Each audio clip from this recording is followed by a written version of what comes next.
Live. Everywhere. On netrootsradio.com.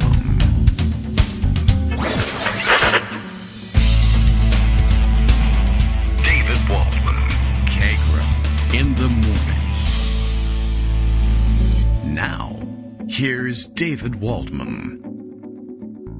Hey, good morning, everybody. How you doing? It's Wednesday, December 18th, 2024. Yes, still right. Okay. Pretty soon we get to say, oh, no, I'm still writing 2024 on my checks. I am still writing 2024 on my checks. Isn't that something? What a funny joke. Okay, well, in like 3 weeks, that joke won't be funny. And yet it'll be relevant. It just won't be funny. Anyway, time to roll forward with yet another show. It is a Wednesday. Greg Dworkin returns to our air, which isn't even really air anyway, but hey. The point is returning and bringing a raft of stories from around the country and around the world, just like Justice does. Justice, of course, prompting me about the stories already that are catching his attention. They are on our radar as well.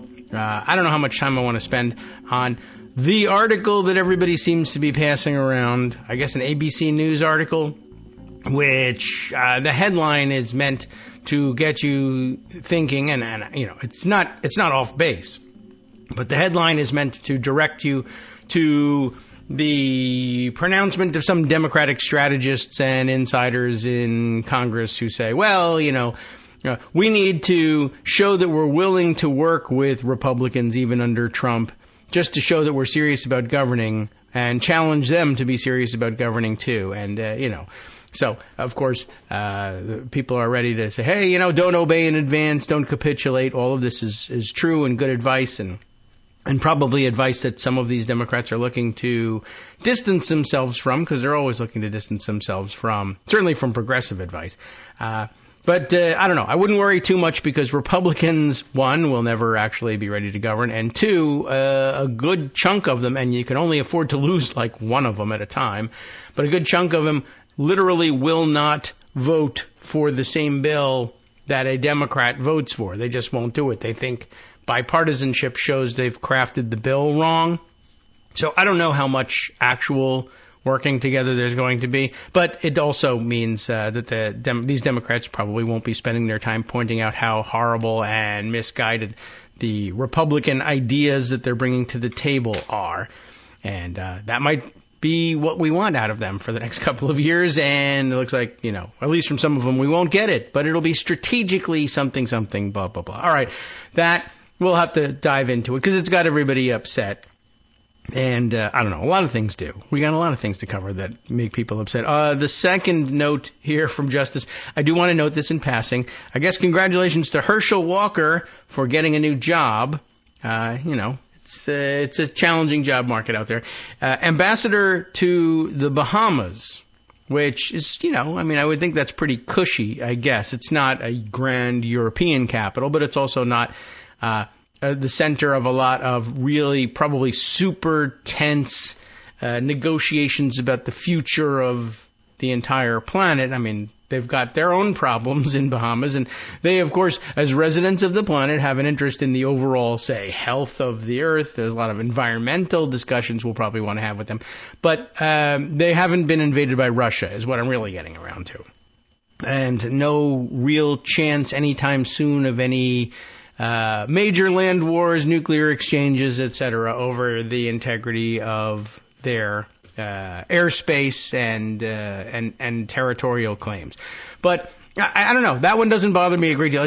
Herschel Walker probably shouldn't be working for anybody, but and it's purely about having sucked up to the Republican Party and Donald Trump as a candidate, and this happens all the time. He's not going to be a great ambassador to Bahamas, but I also am not sure what the Bahamas demands of us in terms of our ambassadorial representation. I'm hopeful this way. During the early stages of the 2024 campaign, during the primaries, when Ron DeSantis was running, and I think he was trying to make some sort of parallel to the situation in Gaza, but he ended up saying, well, we could flatten Bahamas in minutes flat. It would take us, I don't know, he put a figure on it, 30 minutes or something. We could flatten the entire country And I think he was saying if, to try to show people what it would be like to live in Israel, he was saying, well, what if they were launching missiles from Bahamas and we're here in Florida and we'd be getting hit by these things all the time, and we wouldn't stand for it. But he kind of elaborated and went a little further into how badly they could damage Bahamas with the U.S. military, which I don't think was on anybody's mind, but neither was buying Greenland at one point, or nuking hurricanes for that matter. So yeah, it was a very Trumpy thing to say. Actually, probably his Trumpiest moment. But I am hopeful that Herschel Walker is he's an understandable fellow, I think, for the most part. Don't support him for anything, but send him to Bahamas. I imagine he'll enjoy himself and report back to the powers that be here in the United States. Don't flatten the Bahamas. They're very nice. It's a wonderful place to come on vacation. There's no missile threat here. We're all just enjoying some fun times on the beach, and hopefully the people in the Bahamas can live just miles off the coast of the United States and never suffer the way the rest of us do under the Trump administration. It would be a very nice place to spend the next 4 years, I think. All right. Greg Dworkin is here, and he's not here for 4 years. We only have him for, well, maybe an hour, sometimes only about 45 minutes on a Wednesday. So let's get right to it. Good morning, Greg. How are you? Hey, good morning. So, Hey. a couple of things about Herschel Walker. First of all, we don't really know how many estranged children he has in the Bahamas that he wants to go looking for. That could be it. So Is that that's right? part of it. That could Another be. part of it is It's a nice place that to there look for is kids. a long tradition, Yeah, which is at least a couple of months old, that's long. of appointing people who lose Georgia elections to various and sundry things by the Republican Party. Yes. And the reason is they want to keep Georgia Republican. So, they do Yeah. a lot of that. So it's a good incentive to run for office as a Republican in Georgia. Even if you don't win a job, you'll Yeah, get you'll one probably get later. an appointment somewhere. All right. With a psychiatrist would be a good idea. But okay. Yeah, that would be, hopefully sooner rather than later. Yes. The stuff about how Democrats should react, I think it's worthwhile to cover a few things about that. All right. First of all, the election itself, and these are observations made by Dave Wasserman and a few others, Edward Isaac DeVere, for example. Wasserman said, look, the final count, 2024 election, was decided by 229,766 votes across Michigan, Pennsylvania, and Wisconsin out of about 155 million. All right. And Edward Isaac DeVere points out this was 0.148% of the voters. They decided the election. So before deciding everything you did was wrong, not exactly it. That's wise. There's a lot of stuff that needs to be changed, and when you lose, it becomes urgent, even though it was the same stuff the day before the election. Yes. For example, Yes. Oversight Committee, All right. right? Yeah. And again, this is where I turn to you as congressional expert. Oh my God, did I spend Oversight time on Committee that? is important. It does stuff. Sure. Like, Different stuff than it used like to. what? But, why is it important to look over what Trump is going to be up to? In the current context, the way Republicans use the committee, it is a forum for pushing back on wild and crazy speculation and accusations from Republicans. And they use it as a investigatory committee, which isn't usually its chief function. And so it has been the let's get Hunter Biden committee. There's no, real jurisdiction for them there. They just say, well, we oversee things. So today we'll oversee whoever's investigating someone we hate. So given the fact that they like to weaponize it, Yes. it would be really helpful to have the ranking member, the Democrat, know a little bit about what's going on there. Yes. And how the committee functions, and basically, if you need to gum up the works, you have to be a process guy. Yeah, that is true. Right. So there's a leadership election for House Oversight Committee for the ranking member that just took place. Yes. And 70-something Jerry Connolly, 74. who has a history of Gerald esophageal Ford. cancer, Yes, won, he did. and Alexandria Ocasio-Cortez lost. She's in her 30s. Yeah. She's very good. We all know who she is. Yes. I don't know if she's a process expert. I don't know if Connolly is, but I would assume he is. But he's not bad. At the same time, is this partisanship because seniority means that you've done favors for people over the years, and at 74 you can collect on all of them? Is that what's going on here, or is there actually a argument to be made that people who sort of know how the committee works would be in a good position to run it? I say this in the context of, yes, we understand that the fossilized old guys have to go. Right. But is this the right place to do it? That's a good question. And there are many vectors to it. I don't have, demonstrable proof that AOC knows the committee procedures inside out, but I haven't seen her flub anything there either, so I'm not sure. She would, of course, have expert committee staff guidance and might be interested in exploring different procedural avenues for gumming up the works than Jerry Connolly might, but I don't know how well they work in the face of an autocratic chairman. In some sense, it's worth remembering this was a contest. You may have a preference in the contest, but the prize is being yelled at and gavelled down and overruled by a bully a-hole chairman. And did you want to win that contest? I'm not so sure. Do you want symbolism, or do you want practicality? Yes, I want them. Both.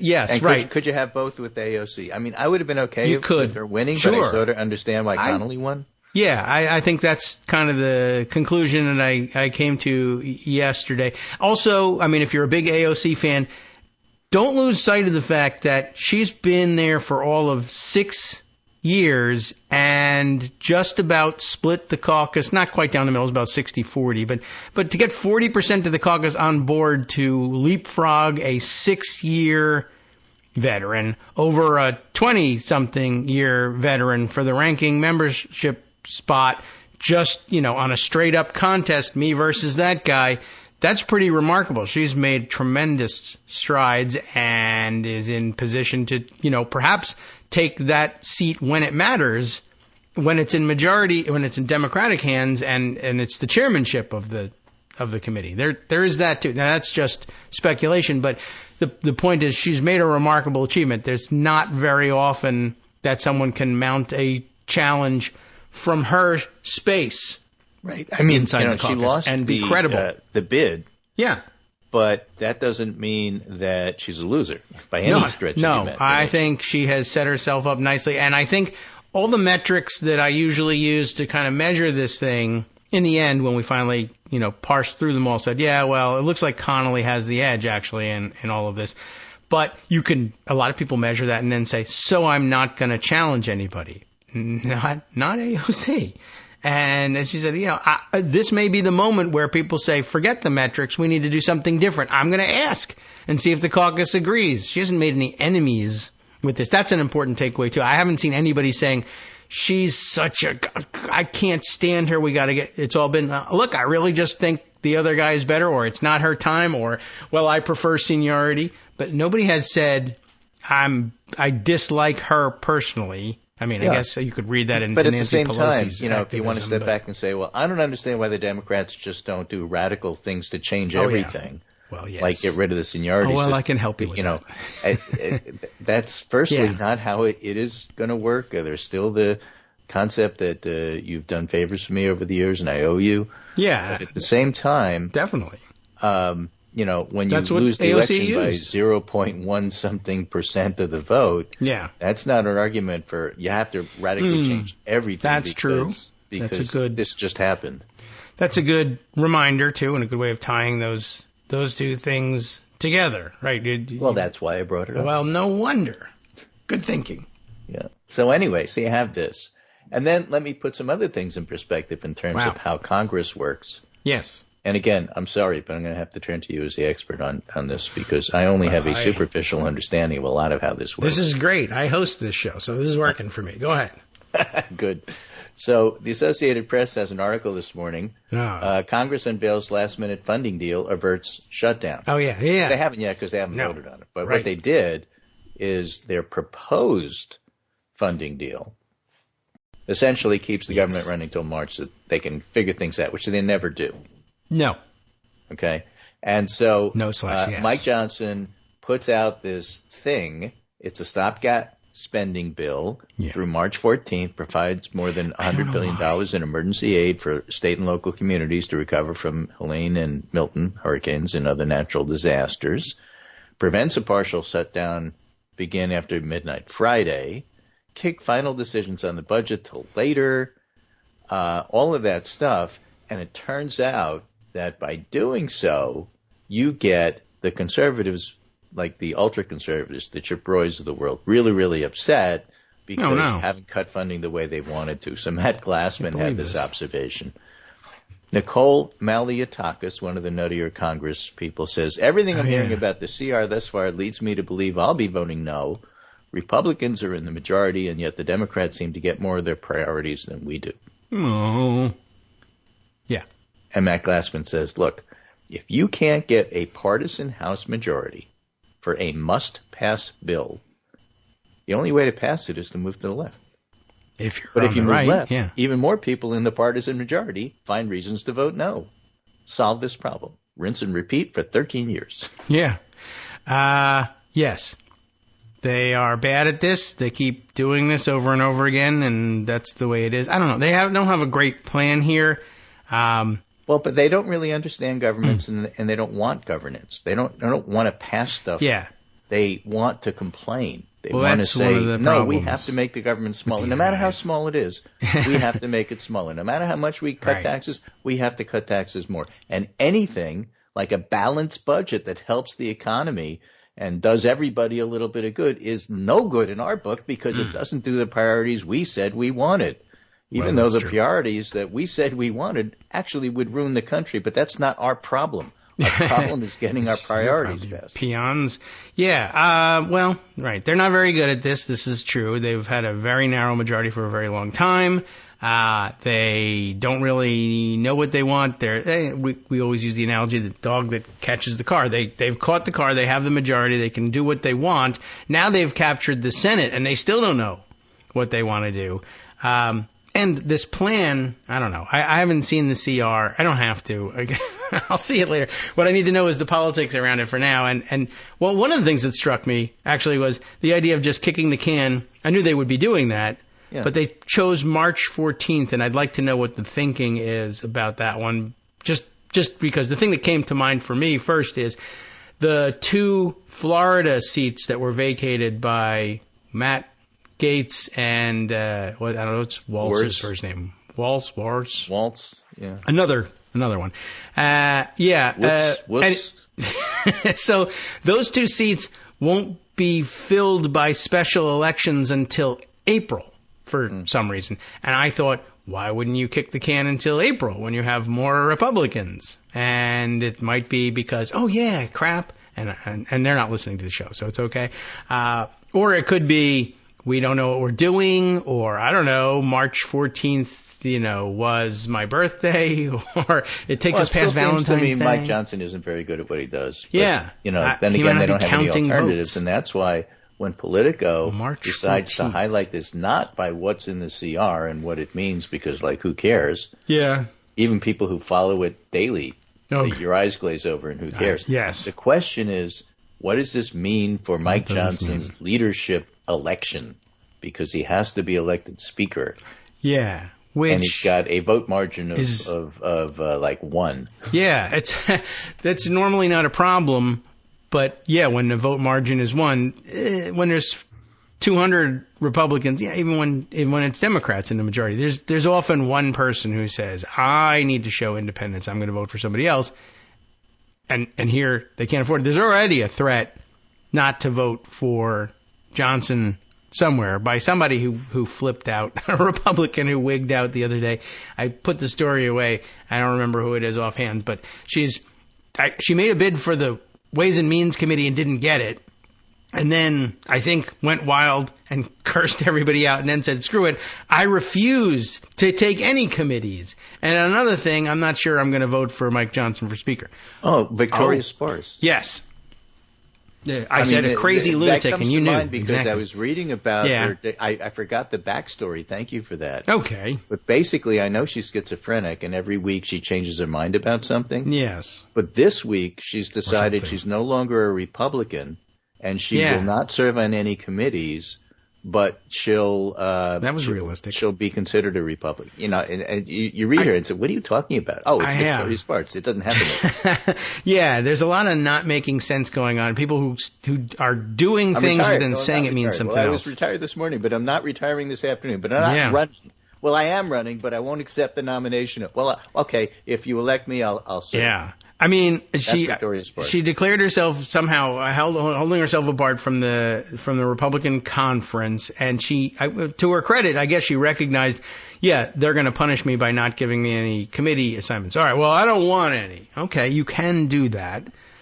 But what's the point? I don't know. Somebody I think Dave Weigel pointed out, if you don't have any committee assignments, where do you get your 4-minute time to talk about nonsense that nobody cares about? You get 1 minute every day at the beginning of the session if you want it on the floor.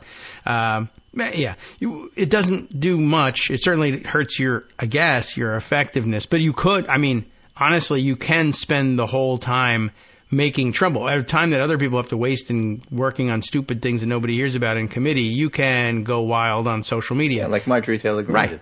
Yeah, when she was banned from the committees.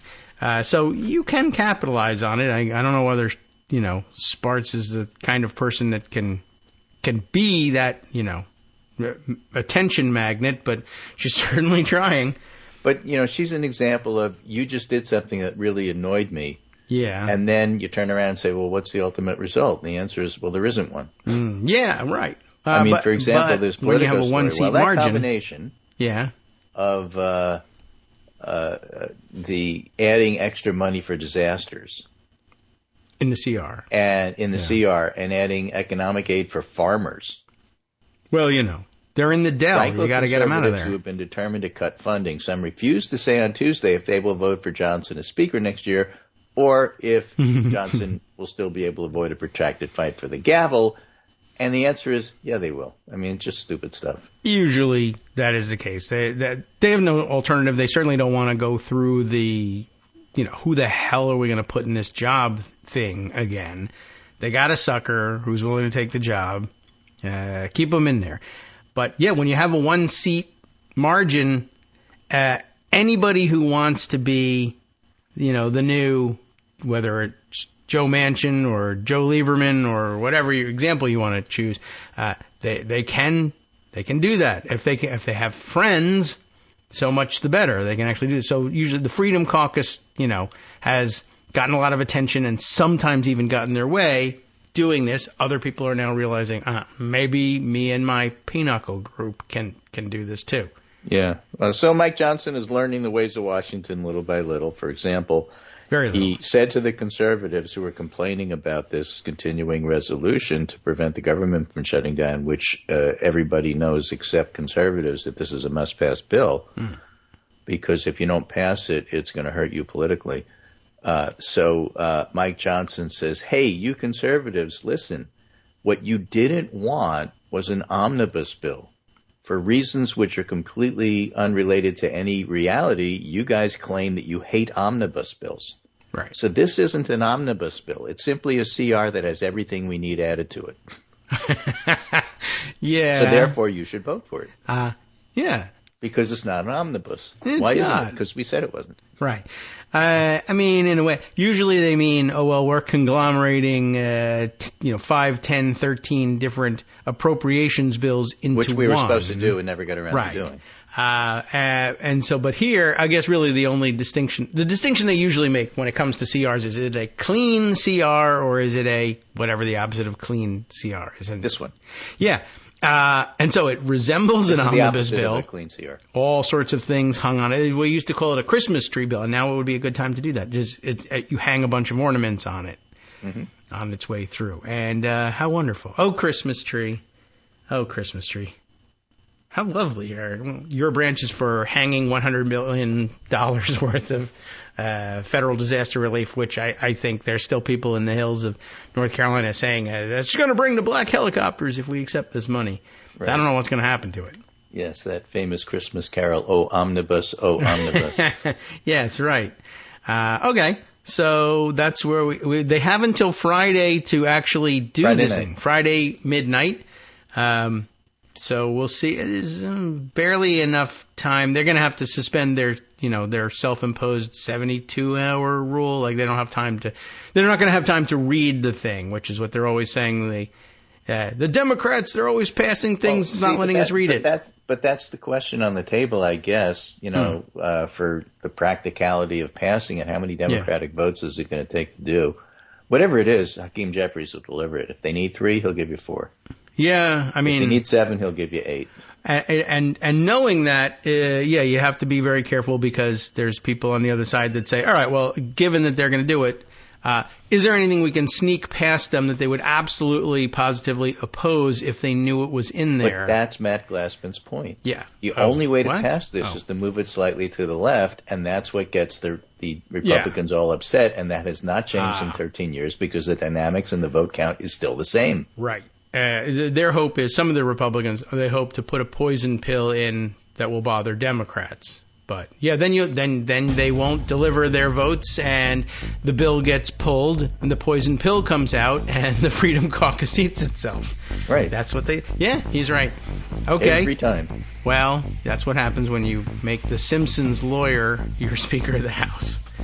Great. That's where we are with this. We'll return. And, we'll go overseas after the break because, I'm tired of Congress. Excellent. We have 2 minutes to get there. We really better hurry. Hi, I'm Scott Anderson, the guy that writes the daily summary for this show, Kagro in the Morning. Thank you to everyone that supports this show. Many of you send donations through PayPal, Patreon, Square Cash, Radio Public, and so on. Some of you write your own essays and send them in, or read articles with your own commentary. We appreciate it. Now, some of you are listening to this and thinking, I'd like to help, but isn't there something I could do that wouldn't require money or effort? Why, yes, there is. You can just like us. On Daily Coast, they call it the recommend button. YouTube has a thumbs up. There are hearts and likes and love buttons. Tap our love button. Tap our love button every day. Share our shows and summaries on Facebook and Twitter, YouTube and iTunes, Stitcher and Amazon. Most of these places allow you to write a review, so a sentence or 2 would be great. Recommend us to social media, or tell your friends to listen to the show. You aren't just helping us, you're helping them find their new favorite thing to listen to. You could change the world. So thank you in advance from me and everybody else in the world. Hey, all right, everybody. Hey, welcome back to the Kagro in the Morning Show here on Netroots Radio. We're just plotting out how we're going to begin the next segment, and I lost the thread. Greg, I'm going to start with Syria. Okay. Because we want to talk about Germany. Right. Senior German officials are in Damascus right now meeting with the new government. In fact, senior French delegations also in Damascus today meeting with the government and to begin reopening France's embassy. Oh. The new government of Syria, the one that used to be Al-Qaeda but isn't anymore, now is against Al-Qaeda, is actually doing diplomacy, is my point.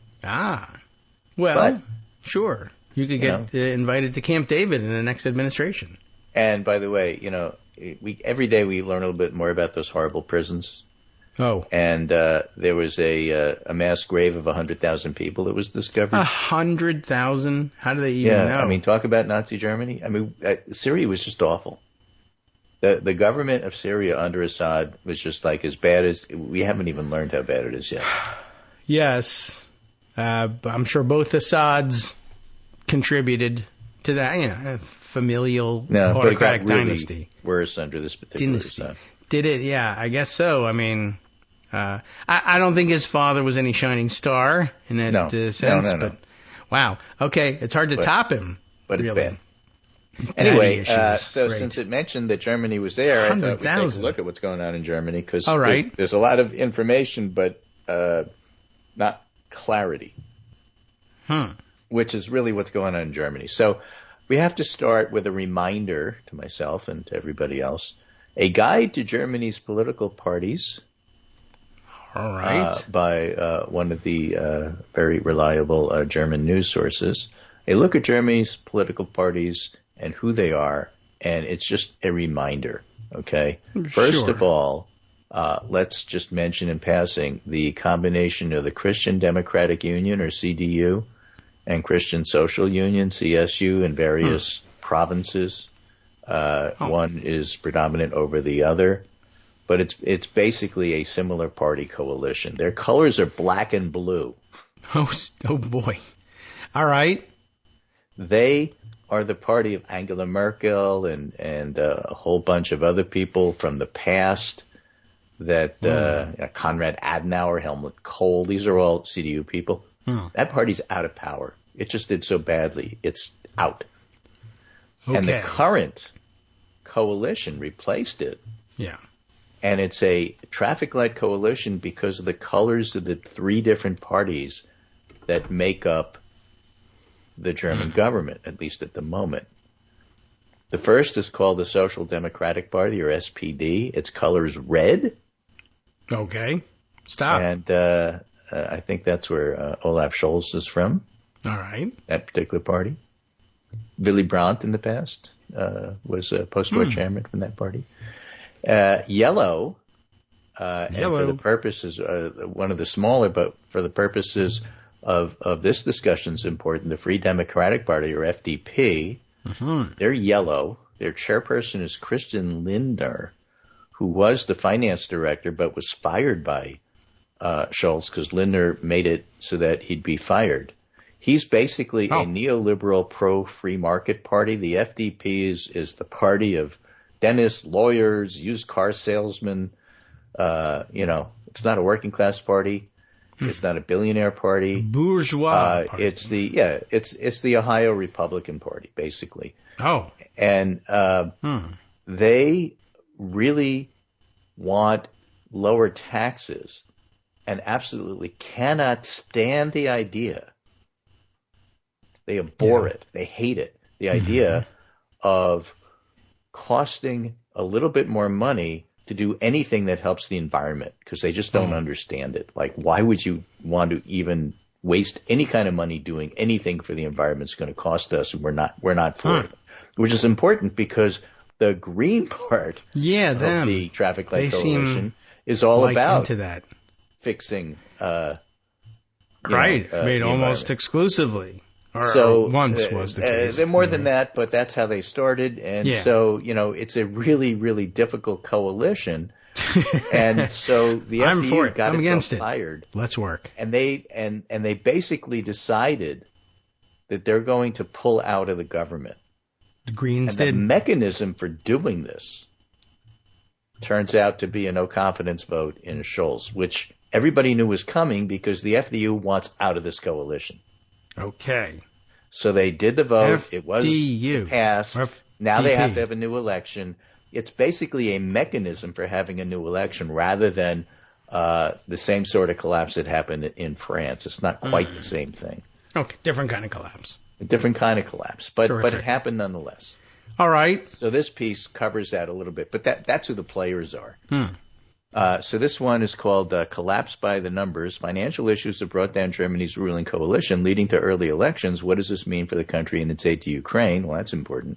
Basically, the problem is that the coalition members, it says, could not have foreseen when hashing out their agreement in more peaceful times how to tackle the economic fallout of the pandemic and the war in Ukraine. Okay. All of this happened after the coalition has decided to work together. Now, that radically changed not only the geopolitical map of Europe, but directly impacted Germany's budget. And I would point out the U.S. as well. But, that's another story for another day. No. The country had to abruptly, Germany that is, abandon Russian energy sources, launch a major aid program to Ukraine, and spend hundreds of billions of dollars of euros on mitigating the consequences of the crisis for the German population and industry. And during this period, the coalition made its first big mistake. Despite the extraordinary circumstances, the ruling parties didn't decide to amend the points of agreement that didn't matter anymore. So therefore, financial and budgetary issues, a collision of two fundamentally different approaches, center-left and neoliberal, exacerbated by the fact that two major historical events, pandemic and European war, occurred in rapid succession. So the coalition members were in agreement on the most obvious point. You have to, move money around in the budget to satisfy everybody. And the question is how. The FDP had this idea that you have to do austerity. They're neoliberals. I see. It's the only way to get things under control. Germany loves austerity. They do very well with it. And the FDP head, Linder, was particularly harsh critic of the Greens' environmental plans, believing that new economic restrictions for the purpose of climate protection was just going to doom Germany's competitiveness in the global markets. And that was more important than anything. Familiar theory. The center-left said, the environment's going to kill us all. We can't give this up. Mm-hmm. So there was this impassable argument that just couldn't be resolved. And that's why this is happening. All right, so then now there's going to be no difference for new partners. They didn't have any foreign policy differences. Okay. It was all about domestic stuff. So with that as background, here's an interesting piece by Mark Fisher writing in the Washington Post, Why Political Change in Germany Threatens a Wobbly World. The collapse of the Berlin government is superficially about Germany's shaky economy, but the whole world is shaky. That's really the problem. Okay. Monday's fall of the Berlin governing coalition led by Social Democrat Olaf Scholz is in some ways strictly about Germany. Watching German TV of the momentous vote in the Bundestag to dump this government and call new elections, I was struck, Mark Fisher, the guy writing this article, was struck by how the news was perceived by Germans as confirmation of two American political adages. One, all politics is local, and two, it's the economy, stupid. If you took the German coverage as your guide, the collapse is mainly about threats to trim pension and welfare benefits. That sounds like France, right? Oui. But that's not really what's going on. He says behind this is a classic and abiding German anxiety, a fear that the country's enviable stability is no longer dependable. And that takes us straight to the bigger picture, which isn't parochial at all. Okay? The U.S. is here to provide security not just against Russia, but also within Europe. Because of what happened in World War II and beyond, afterwards, the U.S. basically has prevented wars from happening in Europe. That's very unusual. Okay. Usually Europe is like fighting each other. Yes, over the period of centuries, look at a little history, it's happened. Yeah, we've been very lucky to hold it together for 50 to 100 years. It's a long time. Like one of Tom Lehrer's greatest lines in his satirical songs is, look at the Germans. We taught them a lesson in 1918, and they've hardly bothered us since then. I mean, the point is that this Pax Americana has worked, and now that's in question, especially with Trump. That phrase, yeah. Although the Republican Party seems hopelessly tangled up between its long-standing internationalism and an ascendant Trumpian America Firstism, President-elect is threatening to act on his decades-old annoyance with NATO, which he views as leeches and layabouts. This is not a recipe for effective U.S. leadership. No? All right. Okay, so Germany was the biggest proponent of the value and goodness of U.S. leadership, and now that's under question. So now they're anxious. Then there's these strains on the economy. And how much of being a good doobie and participating in international citizenship is worth the, avoiding a recession. Okay. That's what Germany is struggling with. Poor Germany. I point out, in every decade since the war, rumblings of far-right extremism have greeted each dip in the country's economic and political fortunes, but Germans, both before and after the reunification of East and West, the East is calling have managed right now. to avoid this. Yeah. But then alternative for stability. Germany, AfD, far-right, is surging once more. Yeah. Okay, they're the ones that really should be the black and blue, but... right. You should turn them black and blue if you can. Meanwhile, that surge is happening at the same time the two major parties, conservative CDU and the leftist Social Democrats, have much like our own Republicans and Democrats, lost their clear vision for the future and as a result are seen as muddling of their traditional followers. That gets back to your beginning of the show saying Democrats are really upset about this article saying that, some cooperation might be called for. Well, that's not a clear vision of the future. We're supposed to be the resistance. Well, the Democrats aren't exactly the resistance. They're the opposition. It's not quite the same thing. Okay. But yes, in the European parliamentary system, when such consensus fails, disorder can follow quickly compared to the U.S. The U.S. takes years. In parliamentary systems, collapse can happen overnight. Yeah. France, Britain, Germany. Right. They have that all mechanism. Three governments fell. Even when we unseat the Speaker of the House, that's not a collapse of the government here. Right, exactly. We so can't with lucky collapse it rights, if we the try. Germans will stumble into a new governing coalition, different traffic light, after an election campaign over the next couple of months. But there's little reason to believe that the election will produce a clear notion of where the country's heading. For Germans, as for Americans, the issues that divide and frighten people are just too big, risks too scary, forces seemingly impossible to regulate in any effective way. And whereas, as former Chancellor Angela Merkel discovered in her last years in office, Germans are eager to present themselves as a force for peace and equality, but they're not willing to risk economic security to take in the world's refugees. And while committed to Ukrainian sovereignty, they're not willing to poke the Russian bear to the point of risking their own security. So what do we do? So that's what this election is about. Okay. That'll be easy to solve. Yeah, and so it's not exactly a collapse. It's actually a planned, this is how you go about getting ready for the next election. But what's completely unclear is what direction should we go? How much do we stand up to Russia? How much are we willing to risk? And how much are we willing to risk is very difficult for staid Germans to swallow and absorb and say, okay, fine, we have no problem with this. Right. They have a huge problem with it because it's like, it's different and they don't like, they're averse to risk. No, sure. Where were you? Okay, well, at any rate, okay, well, there's a lot on the line, certainly. Yep. But, And who are going to be the leaders? We don't know yet. Okay. But, well, we're familiar with that. Abandoning environmental approaches altogether doesn't seem wise. Doesn't seem likely for them. And I don't know, basically, whether it seems wise or not, that's one thing, as we learned from our own elections. Whether it's wise or not is one thing, but what the people want to do when they vote is another thing altogether. Well, then I guess if we want to know the outcome of the election, I guess we should be watching German TikTok. Yes, apparently that will dictate the outcome. Who is the German Joe Rogan? Yeah, exactly. Or the Germans of TikTok, I guess. We got to be taking a peek in on there and find out who's spreading rumors about drones, et cetera, et cetera. By the way, yes, it's been a couple of days since we mentioned the great, scary New Jersey drone story, over the course of which time they've found out mostly people don't know what they're looking at and are exaggerating. Yeah. So I don't know what happened to the whole, dude, oh my God, huge drones flying 50 times a night. Moon. Yeah, right. There's a huge glowing disc just hovering over the ocean. Well, that's there all the time.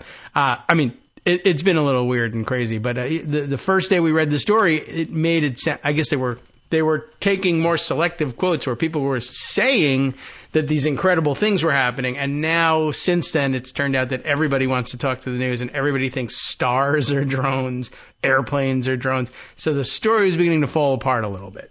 Yeah, well. But it's got a lot of attention, like a balloon boy thing. Everybody's now seeing drones. Right. All right. By the way, my neighbor's house is now covered in tiny drones, some of which are shaped like Santa Claus. Oh, really? I don't know how this happened, but mysterious lights are appearing all over the neighborhood.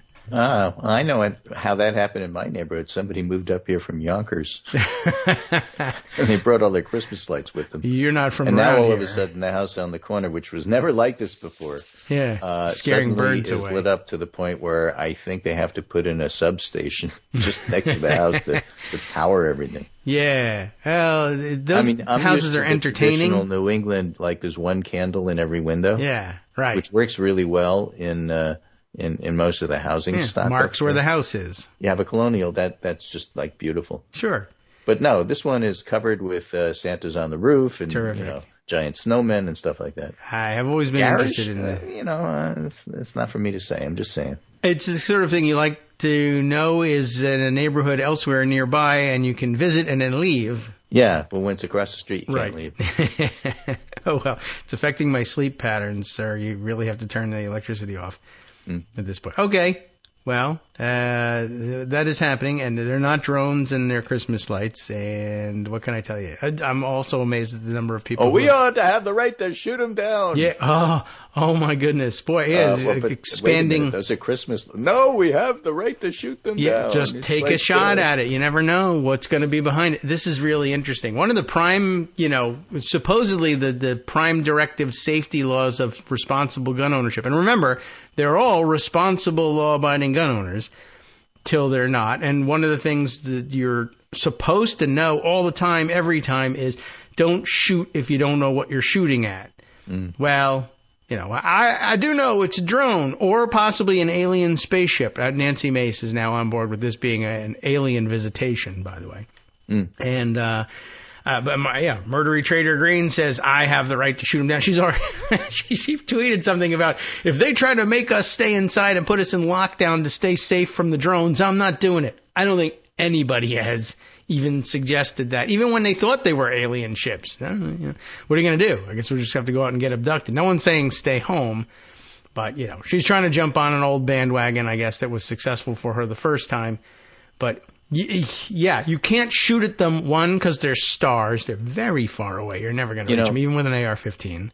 You really, given that situation, ought to play yet another Tom Lehrer song. This one, the hunting song. I don't know if you're familiar with it. I don't know. Hunting's a big issue these days. Yeah. I saw some weird hunting stories. But it was a year ago November, said the lyrics. I went out to hunt some deer on a morning bright and clear. I went out and shot the maximum the game laws would allow. 2 game wardens, 7 hunters, and a cow. That sounds familiar. People ask me how I do it, and I say there's nothing to it. You just stand there looking cute, and when something moves, you shoot. Yeah, that's an annual the story, issue. And that was back, in late 60s. Yeah, before there was guns everywhere. Exactly, the same way there is now, anyway. And now AR-15s, you got to go hunting with those. I bring up the hunting accident thing. I just saw a freak hunting accident story the other day that bear hunters, here in Virginia, too, somebody out hunting bears. Not anymore. Not this one. But Revenge of the Bear, they went out hunting. They treed this bear, 2 hunters or more, and one of them shot him. And guess what? When they killed the bear. And then what happens to a bear that's in a tree that gets killed? It falls out. Yeah. And guess where you don't stand to... Oh, you shot straight up and the bear fell on you? The other guy shot him while the other guy was underneath, which is a bad shot to take, by the way. Don't shoot, into where your partner is. But I don't know whether this guy thought, I'll catch him when he falls out or what. Or maybe he was getting ready to take a shot straight up, and the other hunter said, no, don't do that. The bear will fall on you. I'll prevent it by... I don't know. But yeah, shot the bear died, fell out, crushed the other guy. One of the hazards of bear hunting, I guess. Not good at all. Uh-huh. And I'll have to tell our backyard bear that story and see how they react to it. And don't shoot me. Yeah. That's what I'll say. All right. Anyway. Yeah. That's really all I have to say. That's really all there is to say. Once you get crushed by the bear you're hunting. Once you take a trip around the world only to come home and get crushed by a bear, it's like time to finish up. There was a black drone in the tree. So the drone thing, by the way, so this now, it's almost time for the annual New Year's Eve firing shots into the sky only to have them fall to earth and penetrate your neighbor's roofs and sometimes kill them. And now they'll be doing it the whole Christmas season as well, because everybody thinks they're shooting at drones. That's one of the, just a reminder to all the people who are super gun nuts that even if you are firing up into the air where there isn't anything, like not even a drone because it's a star, the bullet doesn't care. It still has to come back down. I should mention one thing. Yeah. Trump is suing the Des Moines Register and Lance Seltzer for getting the poll wrong. Yeah, I didn't know If he you could get starts sued for suing that. every pollster who gets a poll wrong, that may be the end of polling. Maybe that's a good thing. Who knows? Maybe. Yeah, but he says it's election interference, not to get it was not mad that he got the poll wrong. He was happy she got the poll wrong, but yeah, his complaint is you faked or something. You faked and manipulated the poll so it looked like I would intimidate lose. the media. So since we talked about the other day how ABC is already capitulating, and I'm worried. the LA Times and other places are capitulating. We'll see what the Des Moines Register does. Yeah, we don't know what kind of resources they have to fight something like this. But on the other hand, I guess they probably don't have the resources to just shell out millions for nothing in the same way that ABC might. So maybe they're forced to fight. Ann Selzer is retiring from doing their work anyway. So I don't know. We'll see what they have to do. But yeah, the poll made it look like I might lose. That makes me mad. And so my story is you were attempting to fool Iowans who supported me into not voting because it was a lost cause, even though even the poll didn't say it was a lost cause at all. So very close, in fact. So I don't know. It's a stupid theory, but it's a Trump theory. And as you point out, the real issue is he just wants to put everyone on notice that if you write something that he doesn't like, he's going to make your life miserable and possibly steal all your money. So that sucks. Wouldn't want to have to deal with that. And one by one, everyone eventually will have to. Because it's going to be a mobocracy at this point. All right. Anyway, that's it for today. Okay. We'll come up with something tomorrow. Sure. Maybe something in the world will happen. You never know. Sure. Something could fall on anybody that they shoot. Yeah. So, also a big problem with the people spotting airplanes and thinking they're drones. Apparently, just, in case you know anybody who was thinking of doing something like this, I guess people are out there pointing out what they think are drones with laser pointers. And there's a whole, set of federal laws that actually say don't point lasers at airplanes because you could, one, it's distracting and crazy. And two, if it gets in the eyes of the pilot, it can cause damage not only to their ability to steer the damn thing and land it, but you can actually damage their eyes. And pilots need those in order to fly our planes safely. So anyway, stop spotting drones and certainly lasers. I mean, don't do it. Right. By the way, if you think they're alien ships, if you think you're going to out-laser them with your pointer, you are sadly mistaken. I have seen every science fiction movie.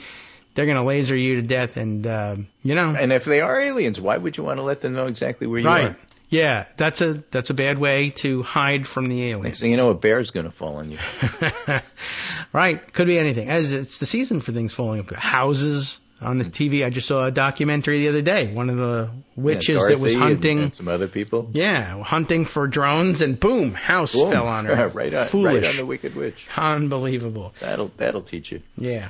So, and now I think the upshot of that is everything you want to buy in the grocery store, with hopefully without tariffs, is Wicked branded. You're going to get some Doritos? Yes, but it's branded Wicked. Now in theaters. If you live up in Boston, that's what you said. I bought some Wicked Doritos. Wicked good. What do you mean? Doritos. No, right. It says, I'm not saying they were good. I'm saying they were branded by the film. All right. A lot of confusion in New England. I'm not saying they were branded by the film. Just saying they were wicked good. Well, it works. Okay, Greg, we will catch up with you tomorrow. Probably round up news from the rest of the world as well. See what other governments collapse in between now and then. We call it repartee. Everybody else calls it interrupting each other. But, we've been over that. Yes. We continue to get comments about it in our YouTube video versions of this thing, which has no video, which is really what you should be complaining about. Right, exactly. But I guess if all you give them is audio and we interrupt, that's a problem. All right. Very good. We'll see you tomorrow. I'm interrupting you to say I'm going. Hello, what? I must be going. I'm sorry, I didn't hear you. Could you? Okay. As Groucho Marx used to say, hello, I must be going. All right. Now's the time. And, all right, we'll appreciate your hanging in there for nearly an hour today. Always appreciate it. We'll do it again tomorrow, even if it's only for 45 minutes. We'll take what we can get. A 15-minute segment for 45 minutes. All right, take care. Right, you too. We'll round up and see what else we have to stretch things out to the top of the hour.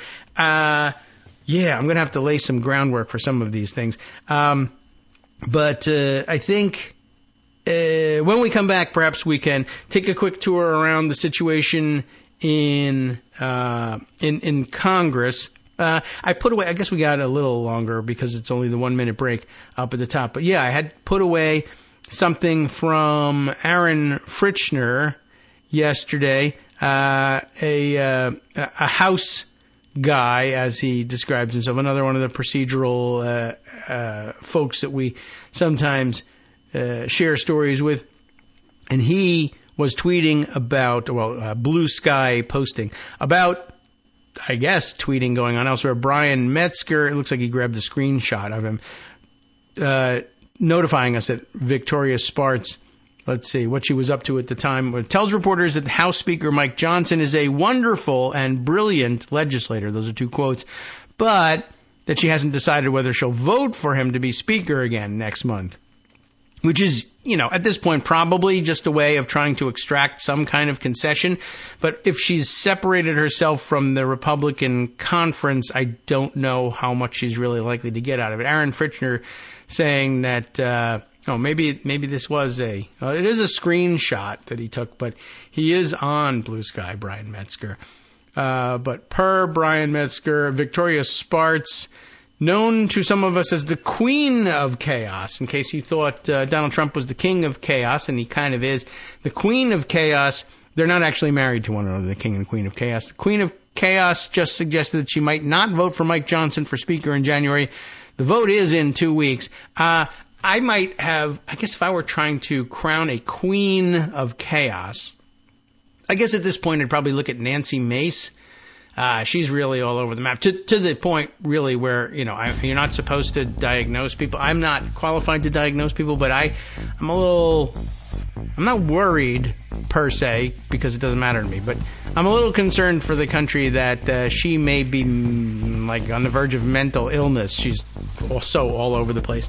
But yeah, as I mentioned, I guess she's all in on saying she's open to the fact, the idea rather, that these drones are in fact alien spaceships. I don't think that actually helps things. All right, welcome back now to the Kagro in the Morning Show here on Netroots Radio. We continue in our second hour.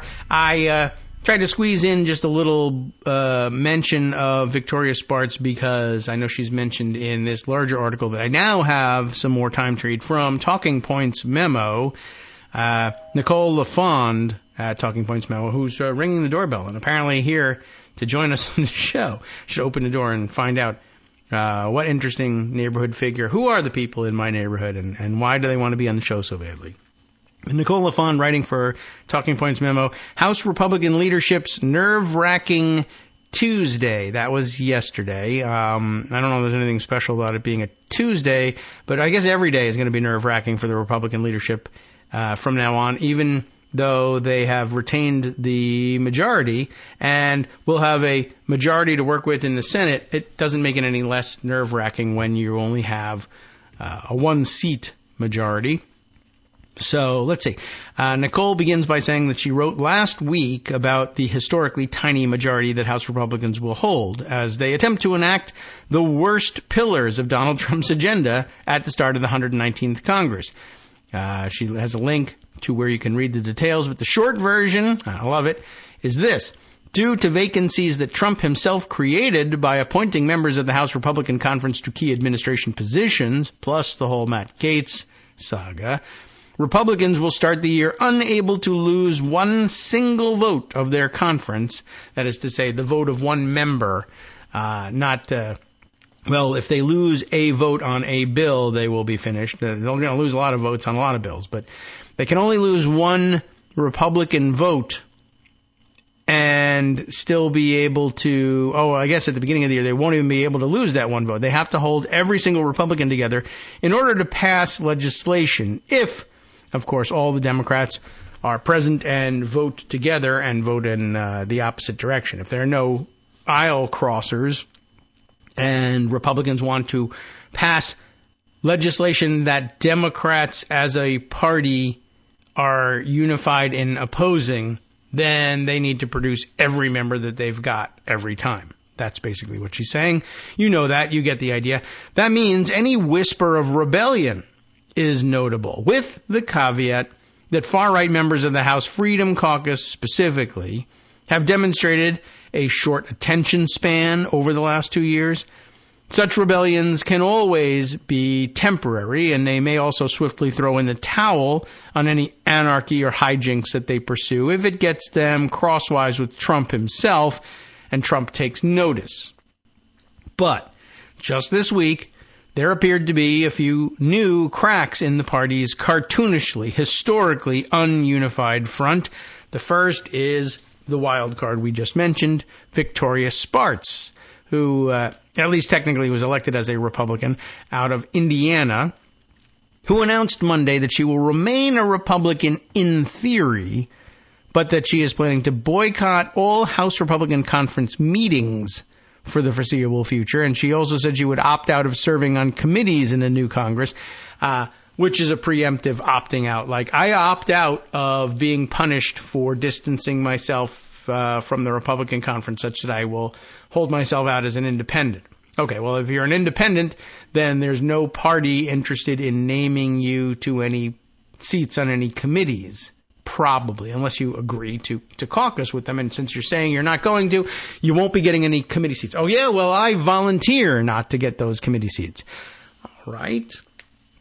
Well, fine. So here's a section of her statement quoted in the TPM piece. She cracks me up right out of the box. As a serious legislator, and finance professional, not a clown. Oh, well, she said that, not a clown.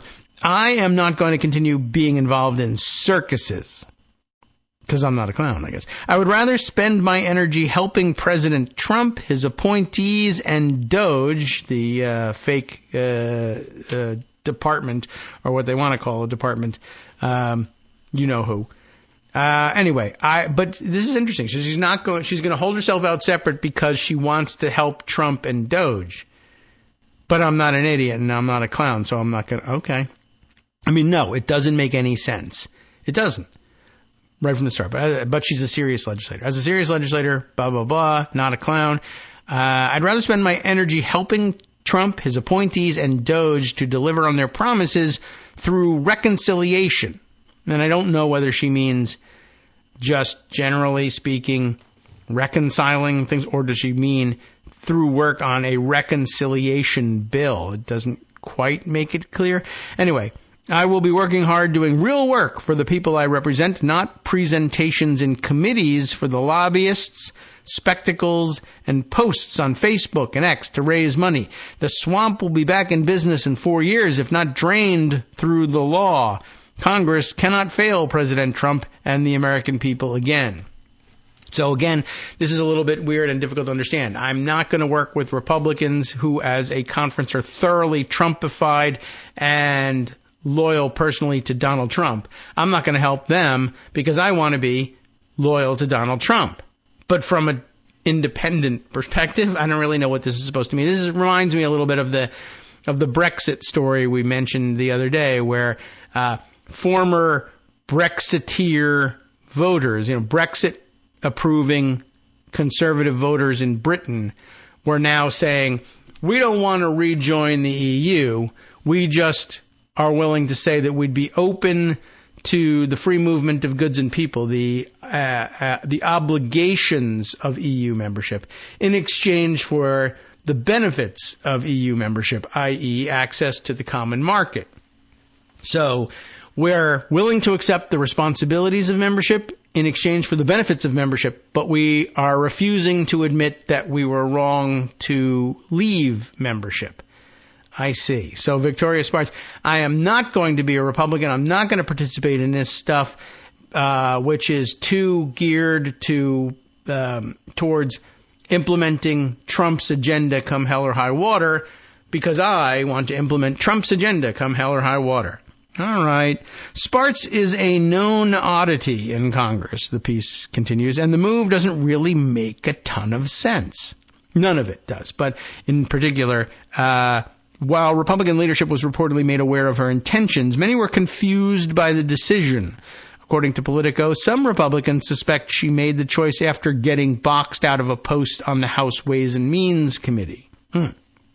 That said, the move could very well be a sign that Spartz will be an ongoing thorn in the side of the Republican conference, demanding her colleagues win her vote, which could end up causing major headaches for House Speaker Mike Johnson next year if he is reelected Speaker at all. But before all of that can take place, Johnson also has to stave off a potential government shutdown before the funding deadlines on Friday. And we heard that there's at least a deal on the table, but the table might not know it.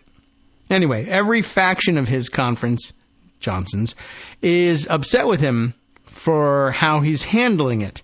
Not just because he's proposing a more expansive omnibus bill, and it's not an omnibus bill, but remember, they hate omnibus bills, so they're angry about anything that resembles one. And here they've used that term, so that's got to annoy them. Not just because he's proposing a more expensive omnibus bill instead of a clean CR to extend funding at current levels into March, but because he's now also working with Democrats to get it done. But as you know, that's how it has to happen. If there are people like Spartz or anyone else who just says, I don't like it as a Republican and I'm not going to vote for it, then you got to go find Democrats who will. Although the 3-month funding bill being discussed is not yet final, it is reportedly sweeping in a way that tends to get far-right members' hackles up.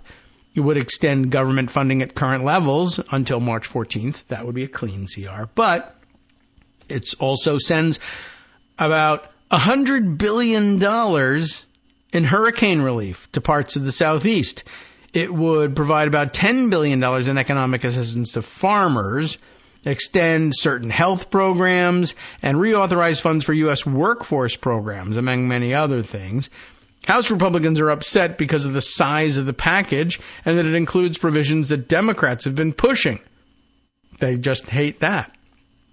They're also angry with Johnson's decision to deviate from plans to pass a clean CR to get through Christmas. One Freedom Caucus member, Representative Eric Burleson, I don't think I'm familiar with him, but he's from Missouri, called the package a, quote, total dumpster fire on Tuesday. Okay. But the problem is of their own making. Per Punch Bowl this afternoon, it hasn't happened yet this afternoon. They mean yesterday afternoon, though. Punch Bowl put it this way. The reality is that Johnson has to accede to a host of Democratic demands because he needs their votes. Several senior House Republican leadership sources told us that more than 100 GOP lawmakers, 100, are likely to vote against the bill. So, you need some Democratic votes. You got to work with Democrats because you can only afford to lose one vote. How many have you lost from the Republican side? 100. And how many of them are there? 200. Yeah. So half the conference is out. You need 100 votes. Where are you going to get them? Oh, you're going to have to work with Democrats. It's one thing. You could probably find, if you lost 5 Republican votes and you needed 5 Democratic votes, you could probably find it with certain provisions that are very Republican in nature, but where people will say, I'll work with you on this. 100, the bill's going to be kind of Democratic leaning. Again, a caveat. All of this drama may dissipate the second Trump is back in the White House.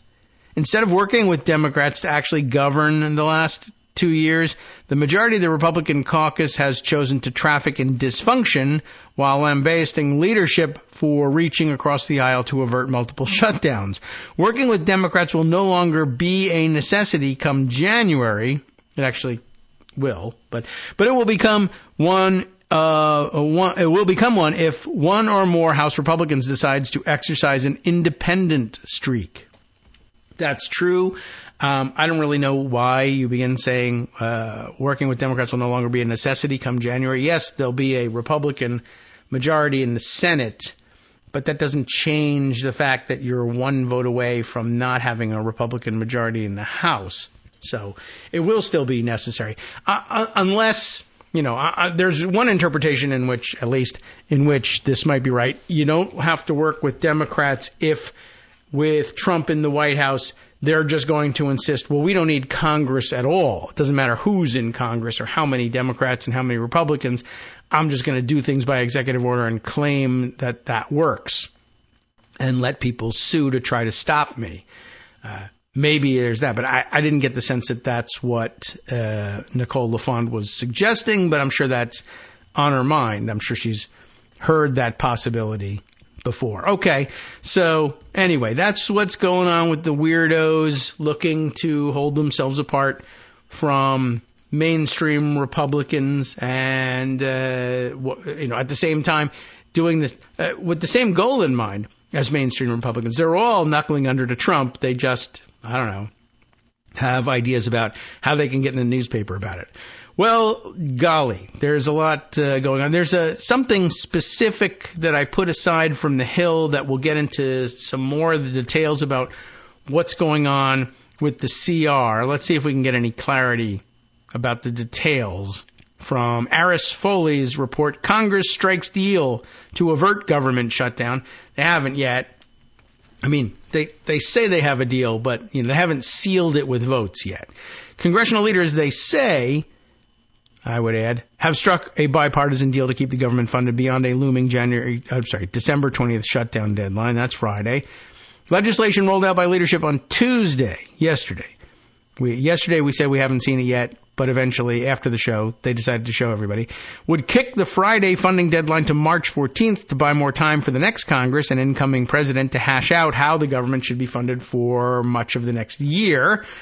The newly unveiled 1,500-page package, and you know how much Republicans say they hate that, also features a host of add-ons. That's how you get to 1,500 pages, including a one-year farm bill extension, roughly, I love how they just throw this out, roughly $100 billion in disaster. $100 billion? What? Why, that's almost, a week's worth of earnings for Elon Musk. $100 billion in disaster relief, about $10 billion in economic assistance to farmers who are disastrous in their own right, and other authorizations. The deal wraps up weeks of negotiations over disaster aid and overall funding, most recently a clash over farm aid, and marks the last funding deal of a divided Congress before Washington welcomes its next class in January. Details of the deal have already begun to come into focus ahead of the release Tuesday. Speaker Mike Johnson braced members for the major package, including the disaster relief for areas hard hit by hurricanes Helene and Milton. The bill covers nearly $30 billion in funding for the Federal Emergency Management Agency, as officials have sounded the alarm over the agency's disaster relief fund in recent months. Lawmakers agreed on more than $2 billion in funding for the Small Business Administration, after officials there said its disaster loan program, which businesses and homeowners rely on for low-interest loans to recover from disasters, ran out of funds during the hurricane season, even though so many people were refusing to work with the government. The bill also includes $10 billion in economic assistance for farmers, with billions more in disaster relief. $10 billion in economic assistance, but billions more in disaster relief, also for the farmers. Agricultural aid had emerged as a key sticking point in recent days, and the agreement came after some Republicans threatened to vote against the stopgap measure if it did not include economic assistance to farmers and ranchers. And, of course, now you'll just find out which Republican members are refusing to vote for it because it does have that assistance in there. Oh, well. The bill also includes 500 pages of health care provisions, including Pharmaceutical Benefit Manager Industry Reforms, PBM, apparently is the acronym they use for that one. Sure. Pharmaceutical Benefit Manager Industry Reforms. Extensions of Medicare telehealth flexibilities.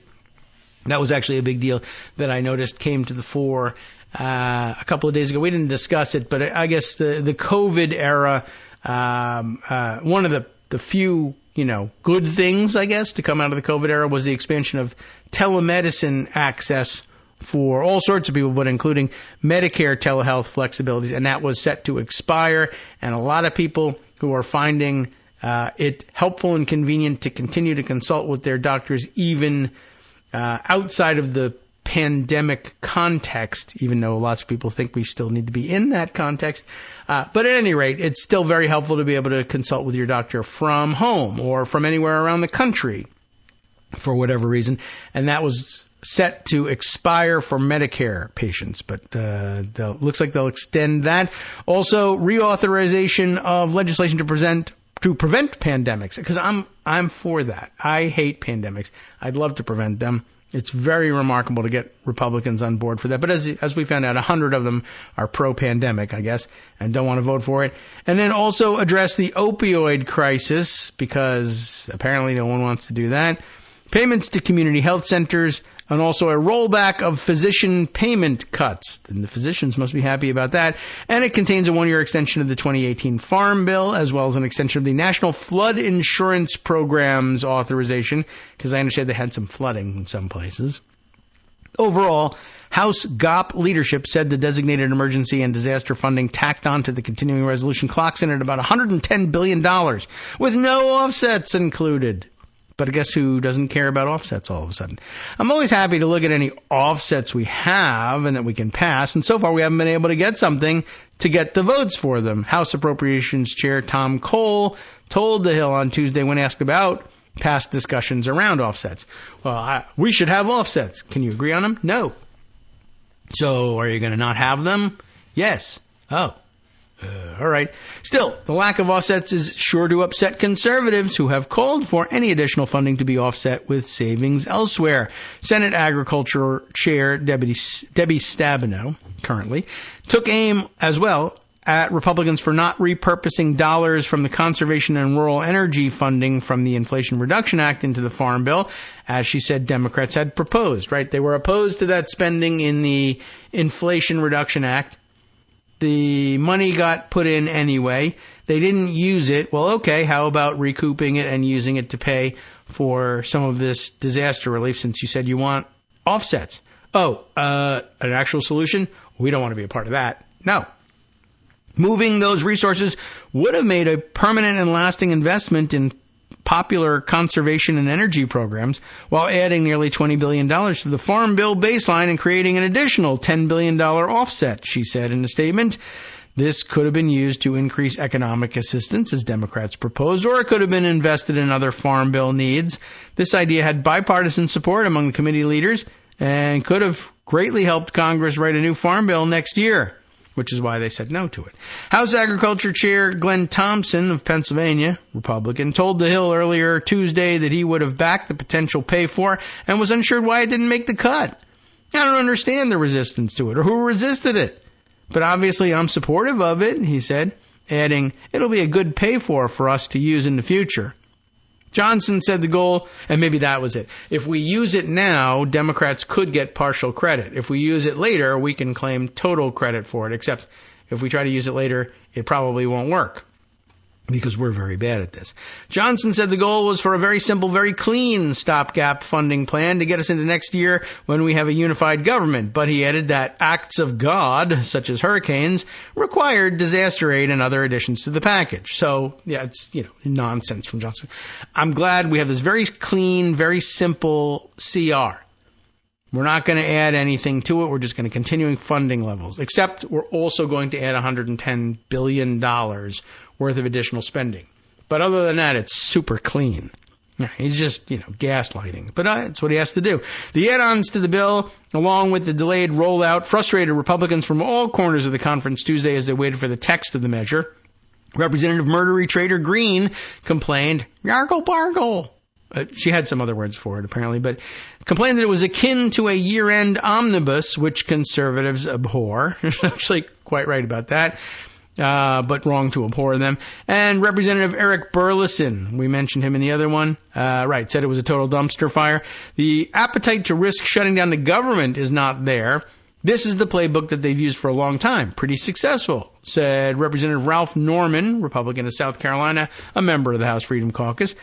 And this is what he said after he was briefed on the contents of the deal earlier on Tuesday. At some point, we're going to have to call them out on it, Norman said. But I'm not even sure who he means, so it's nonsense. The House is expected to move quickly on the legislation as both chambers face a serious time crunch to get the package across the finish line and avoid a shutdown before the holidays. Johnson said earlier Tuesday that the goal is to go, quote, through regular process. They can't do that. They don't have time for that. For consideration of the text in the lower chamber. If he goes that route, the earliest lawmakers could vote on the text would be Friday under the House's 72-hour rule. That's what he'll have to ignore, which would mean that the Senate needs to act quickly before the Friday midnight funding deadline. I guess it's possible. If they get word that there's a sign-off in the Senate then they could make it work that way. Negotiators have expressed confidence in completing their funding work under the proposed 3-month time frame, but some were hopeful of a shorter stopgap to put pressure on Congress to tie up spending sooner next year. Defense hawks have also raised concerns about what the funding freeze could mean for the Pentagon. That's a perennial complaint. Some Republicans have also expressed concerns that putting off the bills further into next year could distract from other priorities the party hopes to tackle in President-elect Trump's first months back in the Oval Office, but he doesn't need Congress for most of that because he's just a dictator. The deal has attracted support from Democrats in both chambers. House Appropriations Committee ranking member Rosa DeLauro of Connecticut said the bipartisan package will provide, quote, communities across the country with critical relief, investing $100 billion to help Americans rebuild and recover. She and other Democrats have also lauded a section of the bill that they say would cover replacement costs for the Francis Scott Key Bridge in Baltimore. Remember that? With the inclusion in the CR of our Baltimore Bridge Relief Act, and bridge here is an acronym. I don't know what it stands for, but we could look it up. Congress is now committed to covering full costs of replacing the bridge. This will allow the bridge to be built as quickly as possible. Senators Ben Cardin and Chris Van Hollen of Maryland said in a joint statement on Tuesday, our provision also ensures that the federal taxpayers will be reimbursed through the proceeds from insurance payments and litigation taken on by the Department of Justice, the Maryland Attorney General, and others. Do you believe it? Do you care? Not sure. But that's where it now stands. We could go find out what the Bridge Relief Act stands for, but I'm sure it's not all that interesting. But, okay. Well, there you have it. What was it that the Republicans were saying that was making me... It was catching my attention. It really doesn't really matter. I still am puzzled as to why they didn't push this into April when they'll have, presumably, the maximum number of Republicans available to them within the next 2 years to do this. But I don't know. I guess they'll just pass another CR later and kick it to April at that point. Okay. So how about some other dumb stuff that these guys are doing? Let me see if we've said plenty already about the AOC Jerry Connolly thing, although I parked something here from Axios for some reason, and I can't remember exactly what it is. I mean, if I take a look at it, or maybe it's just confirmation that, yeah, that happened. And in case I needed that, I would be able to provide it to you. But I think you probably believe that it happened, even without proof from me. All right. So, yes, Greg mentioned that Donald Trump has allegedly filed a lawsuit. It's a pretty shoddy and poorly constructed claim.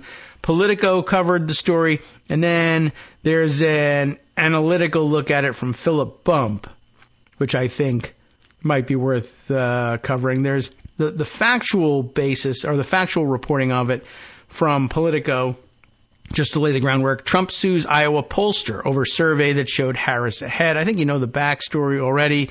Greg had mentioned it. I mentioned it a little bit yesterday as well. So, I mean, I don't know. Maybe the thing to do, and maybe all the time that this really needs, is to look at Philip Bump's analysis of it. And the headline kind of says it all. This, a quote here, "Your poll made Trump mad is not a valid basis for a lawsuit." And I think the quote is really just, this is essentially an encapsulation of what the reasoning is behind, or facially the reasoning behind the suit. And it's kind of important. Like Greg mentioned, what's really going on is he's just looking for another opportunity to intimidate the press into reporting favorably on him and not reporting, the truth of what he's actually doing to the country. But facially, in order to say you have a lawsuit, you're supposed to cobble together an argument that a judge would recognize, a normal judge, would recognize as a valid complaint, something that the court can actually remedy by awarding relief upon a claim that's legally recognized. And that's what's lacking here. The Des Moines Register's final 2024 poll of Iowa was exceptionally wrong, but that doesn't mean that Trump was wronged, as the new lawsuit claims. I mean, this is just one of those things. it's obvious to people who've gone through law school because it's a central tenet of tort law, or really any kind of law. There has to be an articulable harm to a particularized plaintiff who can not only prove that there was harm, but prove that the court can set things right by awarding somebody some kind of relief. And almost all of that is missing from this claim, and that's why Philip Bump is saying, well, the fact that Trump got mad at something, that's not a lawsuit. It doesn't mean there should be one, and it doesn't mean that you should win one, but just because you put paper on it doesn't mean it's a lawsuit either.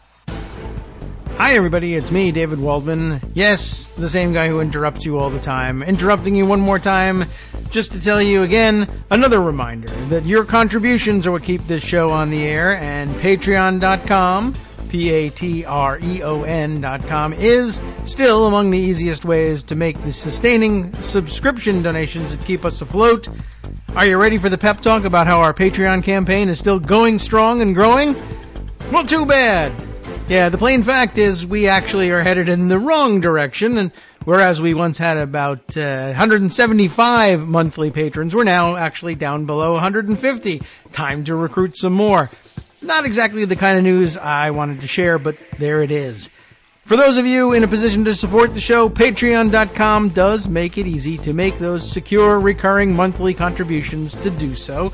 Patreon.com/KagroX gets you straight to our donation page. We've been through a lot together. The worst of the pandemic, we hope. The worst of the insurrection, we hope. So go ahead and treat yourself. You don't need an excuse. Give yourself the gift of a little something you enjoy in life. Support the show. And of course, if you happen to prefer using PayPal or even the Square Cash app, we're up and running on those options too. So thanks again, everyone, for all your support. We couldn't, or at least shouldn't, do it without you. Hope you'll be on board soon too. Thanks for all your support. All right, welcome back now to the Kagro in the Morning Show here on Roots Radio. Just casting about for a story to prove to you that that crazy story about the hunter who got crushed by the bear falling out of the tree was actually true. So we've got one identified. Although it's interesting, I have to look around to be sure. I was hoping to get one that is locally sourced, but at least the best I can do here is AP for some reason. But I'm sure there is a locally sourced one out there somewhere, but it's become such a weird, stupid story that it's being covered by everyone but. I got a Denver Channel 7 report on it, the New York Daily News, the UK Independent, the Latin Times. It's a widespread bear interest story. I was going to say it's a human interest story, but it clearly didn't work out in the interest of the humans involved. Didn't really work out any better in the bear department either. They're not happy about the outcome, but I guess, I guess it's like a story for them, like a Luigi Mangione story. Like, okay, a bad thing happened here. A bear was killed. But on the other hand, a hunter was killed too, so maybe it's okay. I don't know. Maybe that's what passes for good news in the bear community during hunting season. All right. Well, that's not what I wanted to tell you about. There was other things. What were we in the middle of telling you? Oh, yes, right. The lawsuit that isn't a lawsuit. Trump is mad about something. And very often, when something makes Trump mad, he threatens to sue. Now, most often, he threatens to sue, gets a story about threatening to sue, and then doesn't bother to sue. But now, he's doing a different thing. He's more emboldened, and he's getting his way on things, even when there's no legitimate claim. Like, for instance, with ABC News. Had that gone to trial and a normal judge was presiding over that trial, Trump would have lost and lost quickly. But instead, he extorted a settlement. Maybe he's thinking of the same thing here. But as Philip Bump says, your poll made Trump mad is not a valid basis for a lawsuit. And under normal circumstances, that would matter, is the only commentary we can add to this. When the Des Moines Register published the results of its final pre-election poll on November 2nd, chaos ensued. It didn't really, but a poll released earlier that day by Emerson College showed former President Donald Trump up 10 points. So, that's one thing. The Des Moines Register poll, on the other hand, had Vice President Kamala Harris up 3 points. So, okay, that's different. The poll was conducted by Selzer and Company, perhaps one of the most respected polling firms in the country. Its president, J. Ann Selzer, explained that her results had shown a trend toward Harris in the months leading up to the election, with the Harris advantage driven by women. The combination of the unexpected result and Selzer's near immaculate record, immaculate, if I say that correctly, triggered enormous attention. There was no shortage of skepticism, certainly, given that Trump won the state by 9 percentage points in 2016 and 8 points in 2020. But this was Selzer. I remember we were very excited about it. And Selzer was wrong. Well, that happens too, right? Now, Trump won the state by 13 points in the end, faring 16 points better than the Register poll had indicated. That's not good. As soon as the poll results were made public, Trump offered his standard response. Polls that reflect positively on him, you see, are the product of esteemed, well-respected polling firms.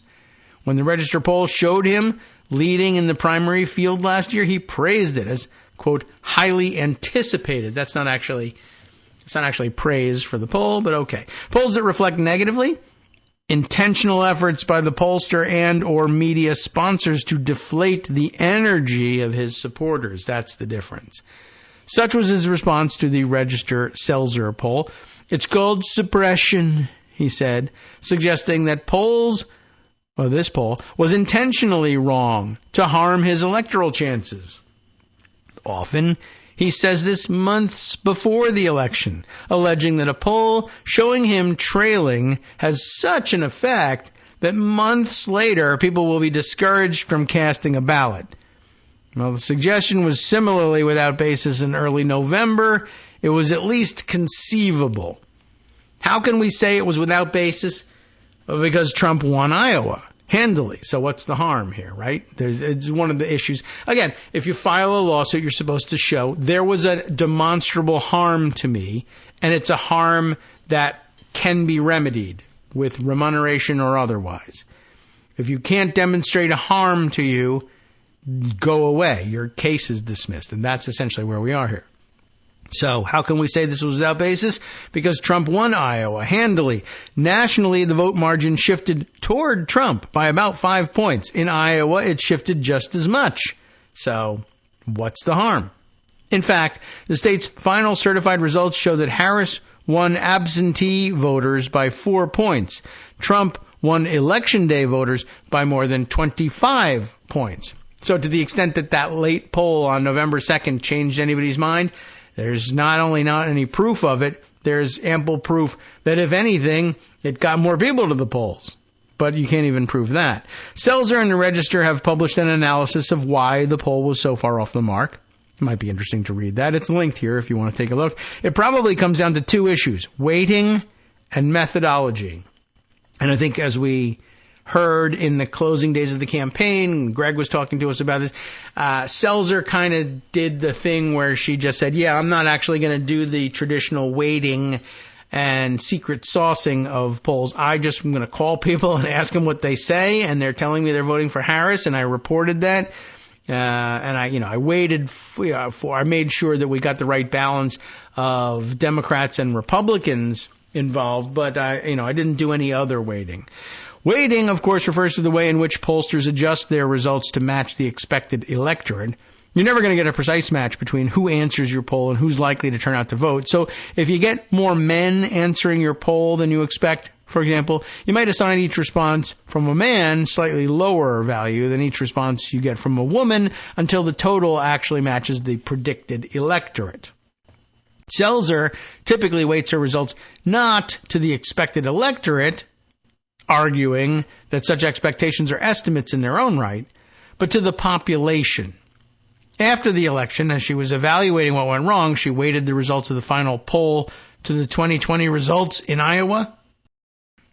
With that one change, the acceptance of the idea that, well, maybe weighting to some population, and in this instance, the demonstrated results of 2020. When she did that, Trump's 3-point deficit became a 6-point advantage. It still didn't capture the entire reality of the Trump advantage, but at least it would have led her. Had she chosen to weight the poll that way, according to the 2020 results, she would have been, she would have been forced to have the headline be, my poll shows Trump winning Iowa. Does the fact that he won by 16 points and the poll said only 6 points mean that Donald Trump wouldn't have sued you, saying you said I was 10 points shy of the actual results? Probably not, but you never know because Donald Trump is crazy. Anyway, as pollster Natalie Jackson noted, Selzer also contacts voters by randomly dialing phone numbers, a tactic that many pollsters have moved away from, but I guess it still works in Iowa, I guess it was thought to work in Iowa. It clearly didn't here. But it always worked best in populations that look like Iowa's, older, whiter, etc. So it worked for longer there in Iowa than anywhere else, Jackson argued. It appears to have caught up with her in 2024. The story here is that Selzer missed. She had reportedly already been planning to exit the election polling business, and then after the election it was made official. It's an unhappy coda for a well-respected pollster, certainly, and an acute demonstration of the incentive pollsters have to provide accurate results. And that's a good point there too. Like, what's Ann Selzer's motivation for going out on a spectacularly wrong call? Trump thinks it was worth the candle to try to dissuade Iowans from coming out for Trump, in which case basically nothing happens. I think if the Iowa electoral votes end up in Harris's column, the 3 key swing states, and of course there's more key swing states than that, but the ones that actually were on the bubble would still have been for Trump and would still have given him a victory in the Electoral College, but I'm not positive of that. Well, let's see. I should read on and see if that's mentioning that. Anyway, but the real point here was, what's the incentive for Selzer to, even if she had done it intentionally, what would be the motivation here? It just doesn't work. It doesn't do anything. It would be much better for her reputation to go out with a correct call. So there must have been an extraordinary impulse behind her decision to do this thing that Trump accuses her of. And he provides no information or evidence about it. In other words, it's an extraordinary claim for which he produces not only not extraordinary evidence, but no evidence whatsoever. But Trump, to return to what Bump had to say, apparently still smarting from having to endure a day of people wondering if he might lose Iowa, sees himself as the one who had to deal with dire consequences. He's so sad. On Monday, his lawyers filed a lawsuit in Iowa alleging that the poll's release was an example of not only election interference, but, quote, brazen election interference. Oh, well, we strongly object. Why didn't you say so?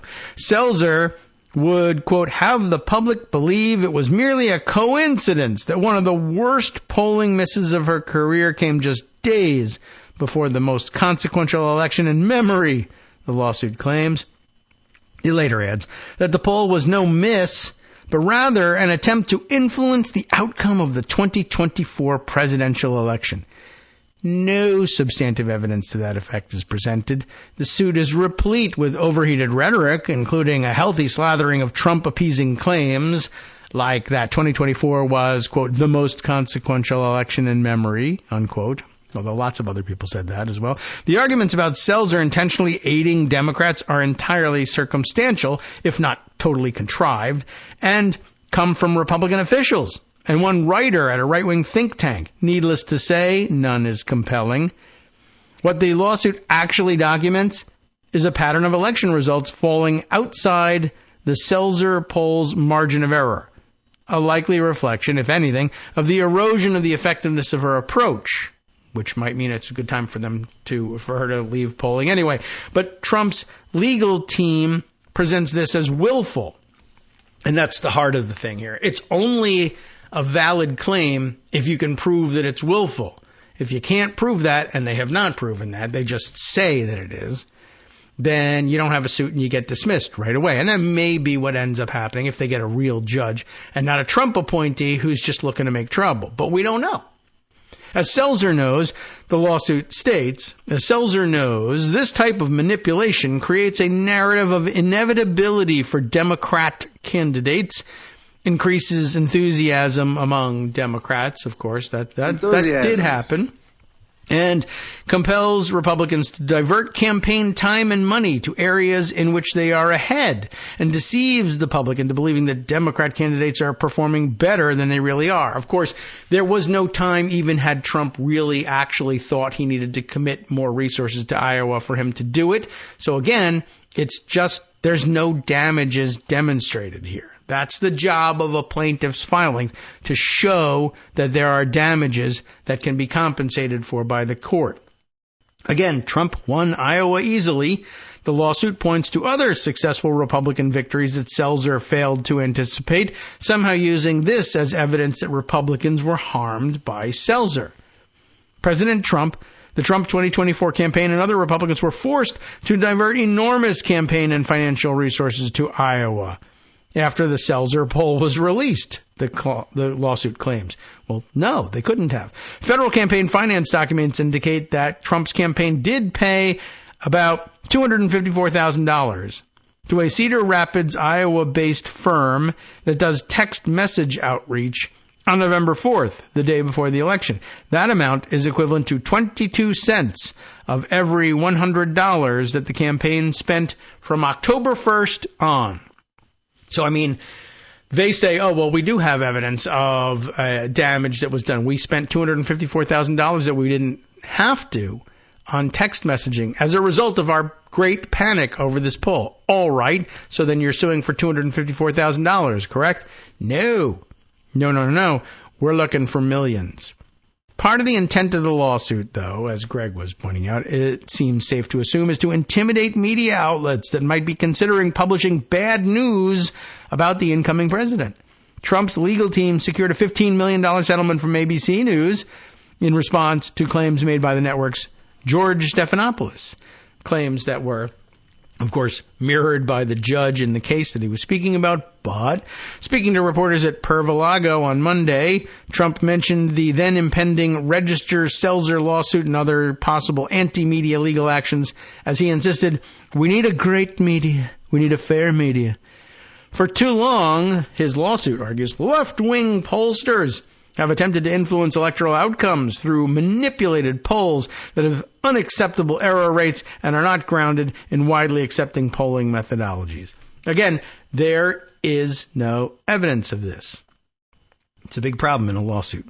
No evidence. There is, however, plenty of evidence of Trump's lack of interest in accepting poll results that are unfavorable and embracing or even inventing, and there's a link here about that, results that show him as popular or electorally invulnerable. By the way, no one has sued the flood the zone with made-up polls to make it look like Trump is inevitable. Right? No one has ever even proposed suing those pollsters. That's something only Trump would think was doable. But here he is doing it, and somebody's going to have to pay somebody to defend it, even if it's just writing a very quickly accepted motion to dismiss the whole case. That's still billable hours. The Selzer poll erroneously suggested that he wasn't invulnerable. So, despite the staggering damage already done to the reputations of the paper and the pollster, Trump is piling on. If it inspires some media outlet or pollster to withhold unfavorable numbers for Trump in the future, it's very safe to assume that Trump will not complain. He will have succeeded in making the media, quote, fair, which in his view means acquiescent. That's clearly the case. And, well put there by Philip Bump. Okay, what else can we start in on and share with you today? Oh, here's an entry that has no markings whatsoever. That's interesting. Will it even open? No, apparently not. So we'll never find out what that one was. But it was very important to me at the time, I assure you. Okay, let's see. Other things that might be worth sharing. I didn't read that ABC News article that had everybody upset, but we did discuss it briefly with Greg, so I'll consider that one done, at least for the moment. I'll look back over it and see if there's anything we can add to it, perhaps for tomorrow or Friday. However, I've got two things that we probably should share with you. There's another lawsuit or action pending here that Trump wants to target, of course, Liz Cheney. And then some reaction to that probably would be wise to share as well. Their headline in this one from Annie Carney is House Republicans, current ones, call for Liz Cheney to be investigated over her January 6th committee role. And just remember, by the way, since we were talking about seniority and weight within the various caucuses and conferences, it's not been that long since Liz Cheney was chair of the House Republican Conference. She was one of the highest ranking Republican leaders in Congress not that long ago. It is now mainstream and almost universally accepted among Republicans in the House today that she ought to be prosecuted for what she did on the January 6th committee. That's rather remarkable. And that leads me to another couple of thoughts that I've been holding on to in pocket for some time. But let's get through this. House Republicans call for Cheney to be investigated over the January 6th committee role. And when they say investigated, that means either James Comer doing the investigation in the House Oversight Committee, which we were talking about before. But they also think the FBI should be looking into what she did. But they also think that the FBI should be doing so under the direction of Kash Patel. So, Ms. Cheney, the subheader reminds us, defended her work on the Select Committee in a detailed statement and called the report a malicious and cowardly assault on the truth. What report? Well, let me tell you, or let Annie Carney tell you. House Republicans on Tuesday said their one-time colleague and leader, former Representative Liz Cheney of Wyoming, should face a criminal investigation for her role on the Select Committee that investigated the January 6th attack on the Capitol. Now, of course, just as a reminder, you're not supposed to be criminally investigated for things that constitute speech and debate within Congress, but to hell with that, that's just the Constitution. A 128-page report from the House Administration Subcommittee on Oversight. And once again, let me just remind you that exists. This is not James Comer's Committee on Government Oversight, but the Subcommittee on Oversight of the House Administration Committee. Okay, yeah, that exists. Now, by the way, most, not all, but most House committees, and probably Senate committees as well, but I know it's the case in the House, have got investigative or oversight subcommittees. They are supposed to be more or less limited in their jurisdiction to overseeing the jurisdiction of that committee, but sometimes they wander, as is the case here. 128-page report from the House Administration Committee's Subcommittee on Oversight said that Cheney should be investigated for witness tampering.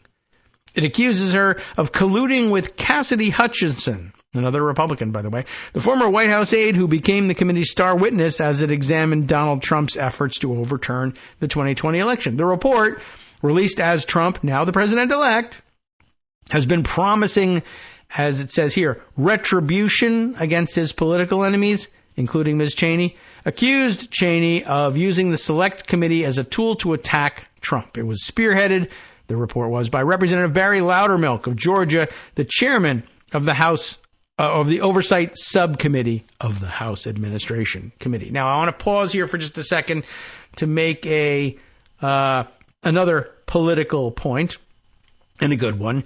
Empty Wheel, Marcy Wheeler, has a whole post available on this, but basically the point we wanted to distill from it is don't give in to Trump's framing and call it retribution or revenge.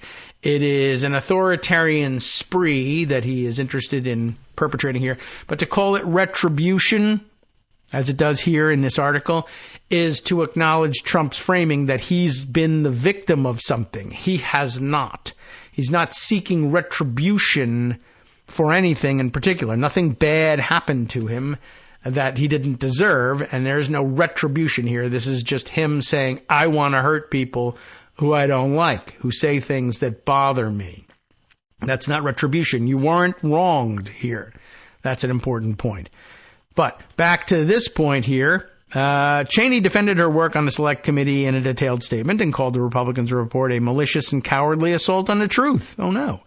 She said the Select Committee had heard from scores of Republican witnesses, including many of the most senior officials from Trump's own White House campaign and administration, and produced a highly detailed and meticulously sourced 800-page report.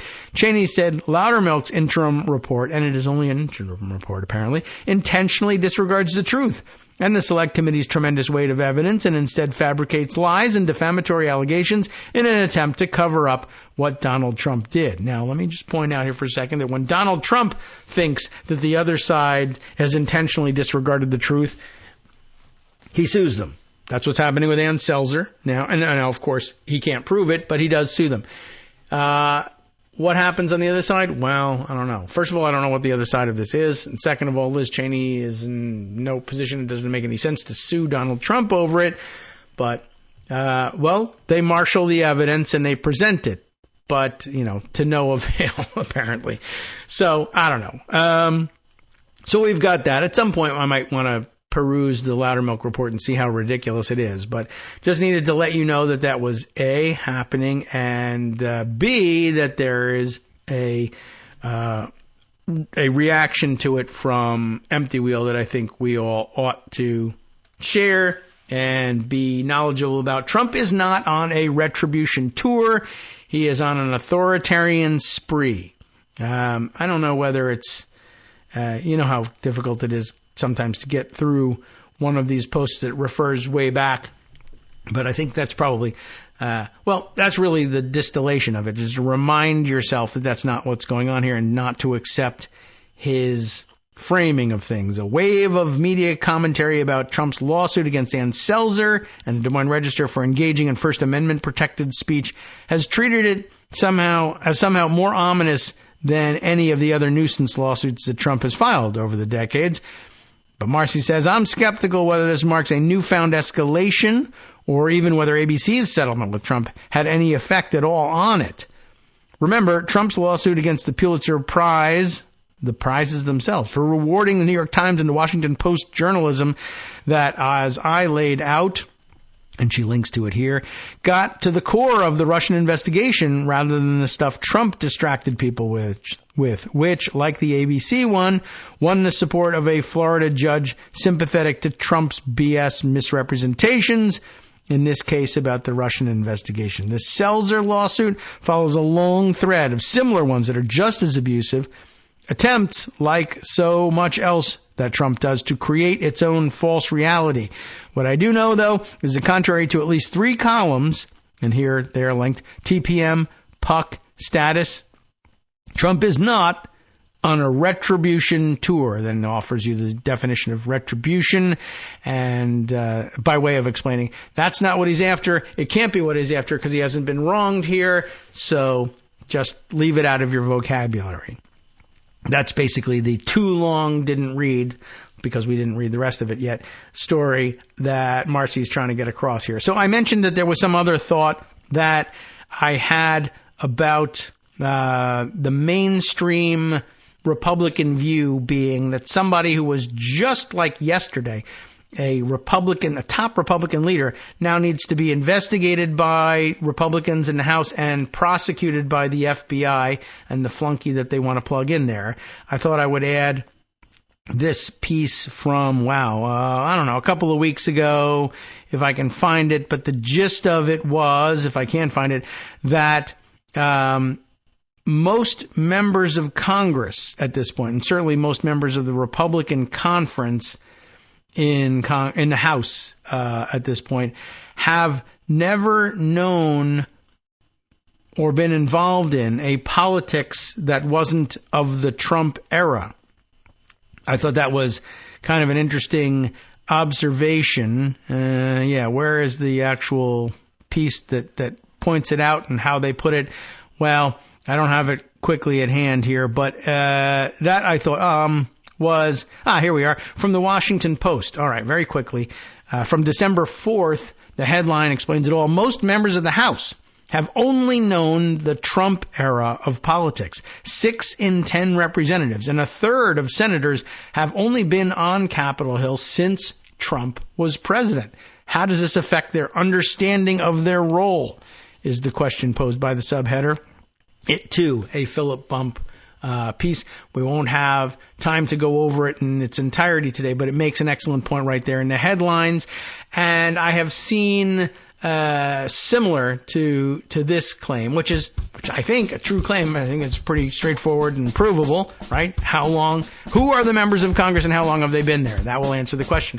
But somebody else pointing out the changing nature and the evolving nature of the electorate and the number of young voters entering into it, but who, just like, I guess, the damage allegedly done to Generation X by having grown up in the Reagan era, and now they show up, for whatever reason, to my great shame, in the polls as the most reactionary and most supportive of Trump now, while the young voters entering the electorate now seem to be one of the cohorts most opposed to Trump, they will also grow up entirely in the Trump era and maybe grow up with a very warped view of what the government can and can't do.